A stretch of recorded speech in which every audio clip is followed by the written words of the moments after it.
고등학교 2학년 무렵 난 삐뚤어지고 있었다. 당연히 들어갈 수 있으리라 생각하던 공립고교 수험에 실패하고 훨씬 낮은 수준의 사립고교에 진학하게 되었기 때문이다. 지방 소도시에서 그 차이는 엄청난 것이라 난 대도시에 사는 학생들은 상상도 못할 수준의 패배감에 휩싸이게 됐다. 마음의 상처가 아물기도 전에 입학하게 된 그 학교.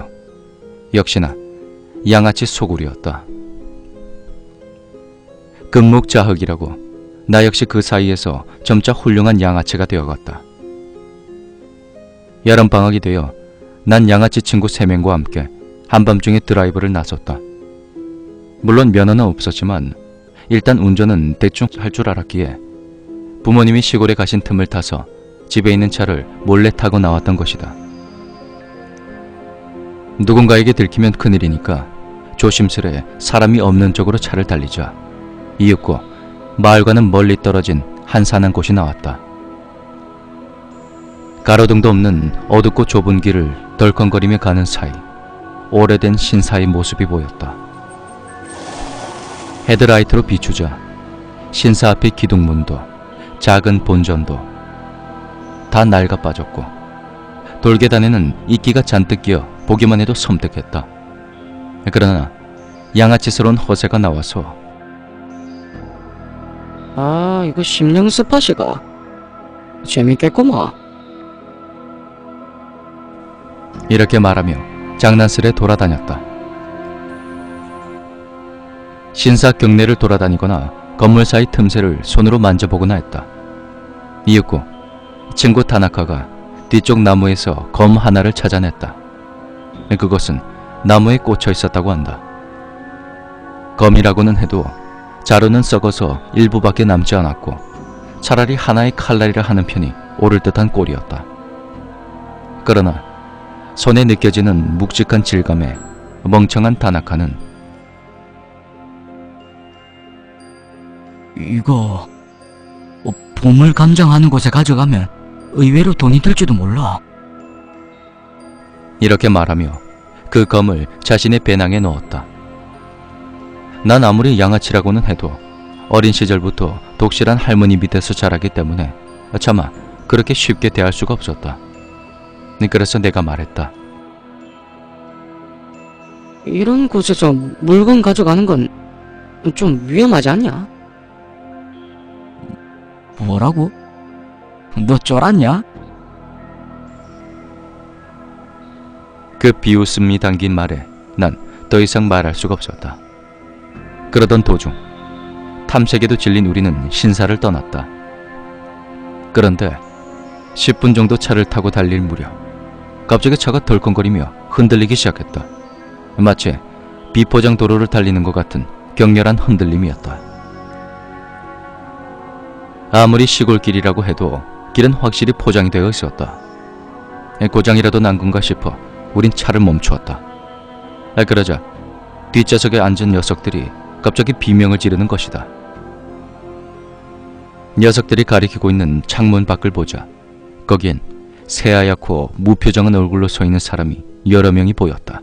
아니, 인간이라기보다는 이 세상을 떠난 자들이라 말하는 것이 옳을 것 같아. 전부가 다 수호복을 입은 데다가 우리를 쳐다보는 그 눈초리는 도저히 살아있는 사람이라고는 생각할 수가 없었다. 녀석들은 창문에 손을 붙이고 차를 흔들고 있었다.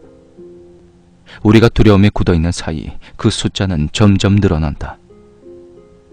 이윽고 차는 그들에게 둘러싸여 버렸다.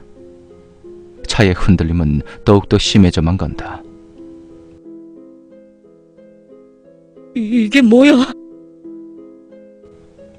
조수석의 다나카가 울기 시작했다. 다른 녀석들도 잔뜩 울상을 짓고 있다. 물론 나 역시 마찬가지였다.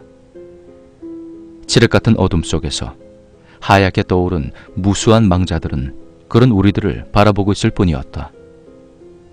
그리고 믿을 수 없게도 차의 흔들림에 맞춰서 문의 잠금 장치가 밀려 올라가기 시작했다.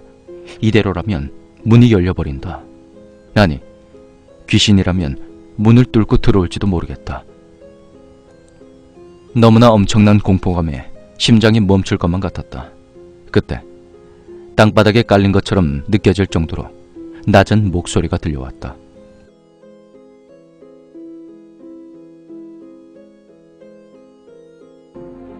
돌려줘.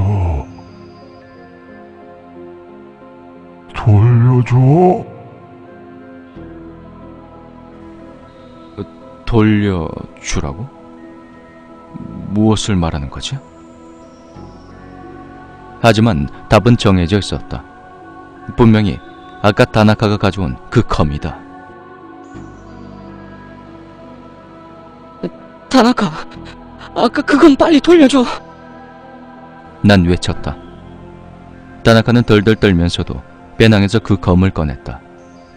그 순간 그때까지 무표정하던 망자들이 일제히 씩 하고 웃는 것이다. 그리고 다나카 옆의 문이 무서운 기세로 열리고 검을 잡고 있는 다나카의 손을 망자들이 강제로 끌어들이기 시작했다. 다나카가 비명을 질렀다. 이제 더 이상 도와달라는 말조차 할 수가 없는 듯 고개를 나에게 돌린 채로 필사적으로 눈빛을 전해왔다. 도와줘야 한다는 생각은 들었지만 다나카에게 가까이 가면 나조차도 함께 끌려갈 것만 같았다. 그렇게 생각하자 도저히 몸이 움직이질 않았다. 그리고 서서히 다나카는 어둠 속으로 사라져갔다. 다나카의 모습이 완전히 사라진 순간 문은 쾅 하고 열렸을 때처럼 힘차게 닫힌다.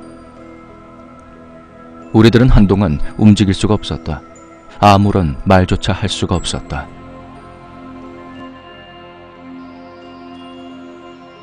야, 다나카, 어디로 간 거야? 그 말에 나도 당황해서 창밖을 보았지만 망자들도 다나카도 흔적도 없이 사라진 뒤였다. 밖은 변함없이 어둡다. 마치 아무 일도 없었던 것 마냥 조용하다. 어쩌지? 난 다른 두 명에게 물어봤지만 아무도 그 신사로 돌아가자던가 다나카를 찾으러 가자는 말은 할 수가 없었다. 그저 무서워서 한시라도 빨리 살아있는 사람들이 있는 마을로 돌아가고 싶었다. 그리고 우리들은 그곳에서 도망쳤다. 그 후 다나카의 행방은 모른다. 다나카의 집으로 돌아오지 않았기에 따님에게서 전화가 왔었지만 우린 입을 맞춰 여름방학이 된 후로는 만난 적이 없다고 말했다.